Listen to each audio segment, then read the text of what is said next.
anniversary time. Congratulations on the win. How did it feel to be back with the team? How did you feel personally? And how do you think the night went for the team in general? Great to clock in a 90. It's been 10 months, I guess, for me personally. I've obviously trained over the hiatus that I've had, but yeah, I mean, I think from an individual standpoint, I'm feeling good. I think it's always good to get the first 90 under your belt. You can do all the training you want, but you got to get in there. You got to get your feet wet again, and yeah, I felt pretty good. I mean, it was a physical match. Just needed to find ways to kind of link up with the team, lay off balls, get in the box, and yeah, just got to keep building. I think overall from a team standpoint, hats off to Sam with the hat trick and Christy scoring. I think we did some really good things. I think we were patient. We swung the ball. We found the opposite pocket. So we can always get better. I think everybody individually can look at themselves and always push on to be better. But the good thing is we did some good stuff. We got the win, and now we just have to get ready for the next one.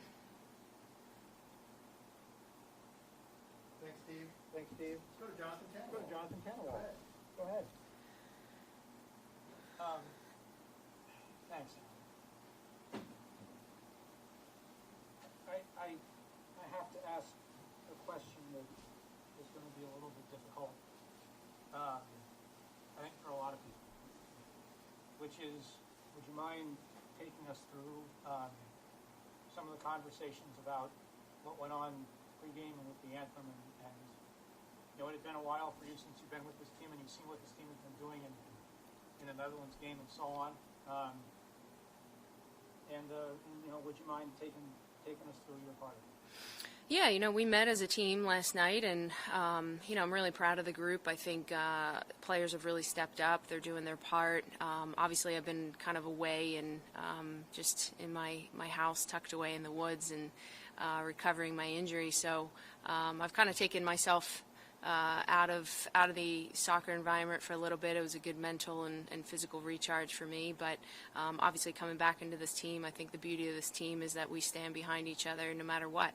And players decided to kneel, some players decided to stand, and at the end of the day we have each other's backs, and I think ultimately we're all here to support one another in any way that we can, and that's what's amazing about this team.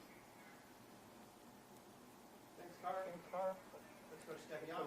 Go ahead, Steph.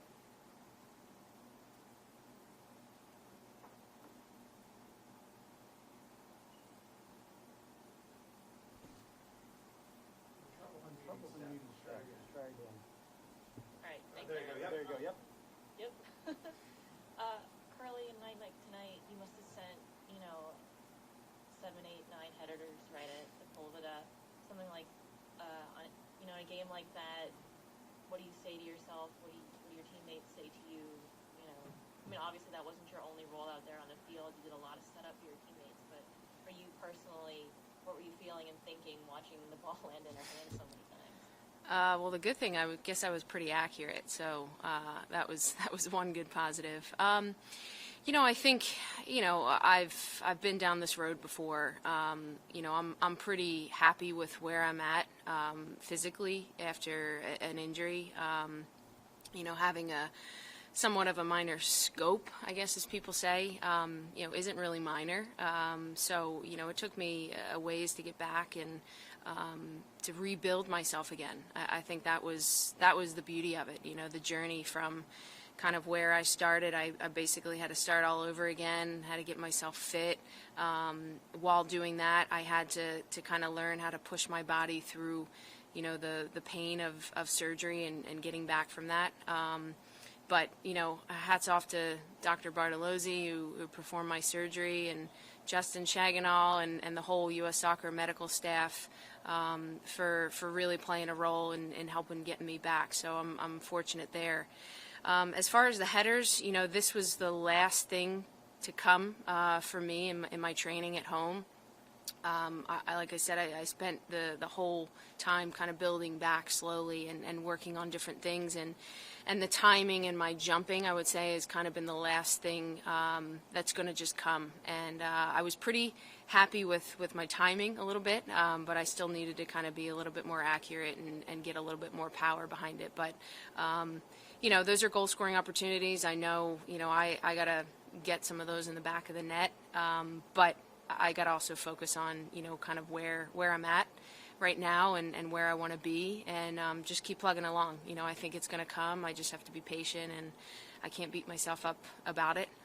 But there's other roles for me to play besides scoring goals, and I just had to find other ways to help the team in any way I could. Thanks, Car. Let's go to Natalia. Go ahead, Natalia. Hi, you listen to me? Yes. Yes. Okay, hi Carly. Well, how do you work the mentality of a team that basically wins everything? It's hard. I think when you're the number one team in the world for quite some time and you win championships, and it's hard to stay at the top. It's somewhat easy to get there, but staying at the top and not just staying at the top, but continuously pushing on to be better than we were each year is incredibly difficult. But it's credit to this team over the course of time. I've been a part of this team for 16 years now, and it's a mindset. It's ingrained in everybody. When you step foot on the field and you rep the red, white, and blue, you're putting on the responsibility of having a target on your back and having to just raise the bar. So it's amazing. I think that we all know where we want to be. This is just the start of the year, and a lot of people are on kind of all different timetables. Some people have been playing overseas or a little bit more played in. So we're all kind of just pushing on and being the best version of ourselves. All right, let's go to Ann Peterson. Ann, you're up. Thank you. Hey, Carly. Thanks for doing this. I appreciate it.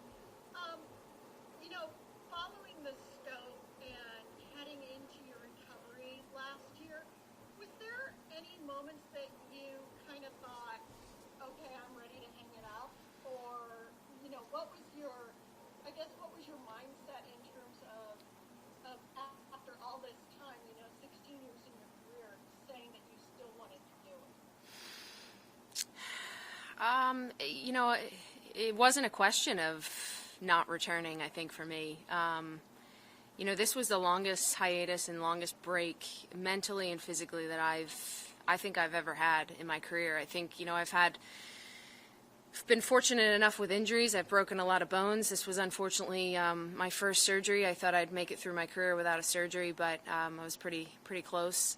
And so there was no question of that. And the previous injuries that I've had, there's always been kind of a timetable and a rush to somewhat get back.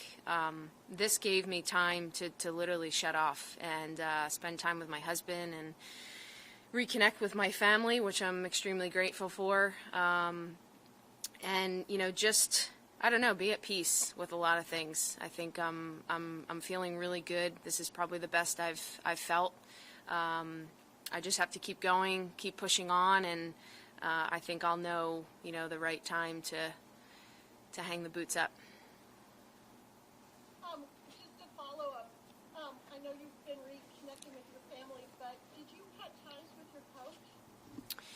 Yeah, I decided, it was just best to kind of go off on my own, and I had a lot of changes in 2020, and I think it's been pretty cool that things have come full circle for me. My family was at the start of my career, and now they're getting to be a part of it at the end. So I'm really grateful. It's been great, especially around the holidays, just being able to spend time with them. And yeah, I just feel really good about where I'm at in life, who I am as a person, a player. And I want to just give everything I have to help the team, to better myself, and I'm going to just give it all I have till the end. Thank you, Carli. That is Carli Lloyd. All right. Last few for Carli here. Seth Bertelli, go ahead. Go ahead. Hey, Carli, Seth Bertelli, Pro.com. You mentioned that you were coming off a surgery. Also, this is your first game since March, and yet you went the whole game. Just wondering if that was the plan for you to play the entire game. If it was just one of those things that evolved over the course of the game, and what kind of conversations you had with Vlatko about the playing time maybe before and during the game. I don't know. I mean, it's a good question. I think I don't ever have the handcuffs on me. You know, it's kind of just go out and play. And, you know, they obviously are keeping track of our GPS data, and they had a plan over the course of my injury and kind of knew where I was at. And I think, you know, coming into camp, I, you know, showed that physically I'm there, you know, and the only thing that's really been missing is just, you know, getting into game, I don't want to say game shape necessarily, but, you know, just the game rhythm. You can't do that unless you play. So, no, I didn't have no conversations. I just, whatever they tell me to do, I just go out and do it. And obviously I figured towards the end of the game it looked like I was going to go 90.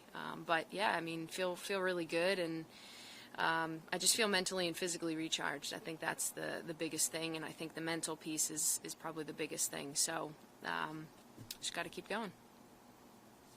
Let's go. Thanks, Seth. Thanks, Seth. Let's go to Maria. Monroy. Go ahead, Maria. Hi Carli, congratulations on the victory. After a year of inactivity, how difficult was to compete against Colombia as a team? You know, they definitely disrupted things. You know, they're great in and around tight spaces, and you know, I think they obviously had numbers behind the ball and in the box, so they made it really difficult for us on some of those crosses that we were trying to whip in. But yeah, I mean, they're a growing team, doing well. They're very physical, and it was a great team to kind of kick off the year with. We'll have one more against them on Friday, and you know, we just have to keep building as a team. Last one. Thanks. Last one to Carli. Go to Jackie. Go ahead, Jackie. Thanks, Aaron. Hi, Carli. Jackie here with Women Kickballs. You know, you talk about this concept of like emptying the tank and, you know, coming back from an injury and celebrating this 4-0 win. Do you feel like you were able to like empty the tank, or were there any challenges that were kind of in your way tonight? No, I mean, I feel like I gave it my all till the end of the whistle. Did what I could. You know, it was a challenging game in a sense of, you know, I think when you're coming back off of a long stint of not playing, you know, you kind of want to get into that rhythm and be able to pop into the pocket and do certain things. But it was a different game. You know, it was a different game in requiring of just kind of staying high and making sure I'm stretching the line while other people can kind of get in that pocket. So it was a little bit of a disruptive game. But that's the beauty of soccer. You know, you have to find ways to figure it out. And yeah, I mean, I just, you know, tried to find ways to help in any way I could. Some great goals scored by the Mewis sisters. And yeah, I just want to keep building.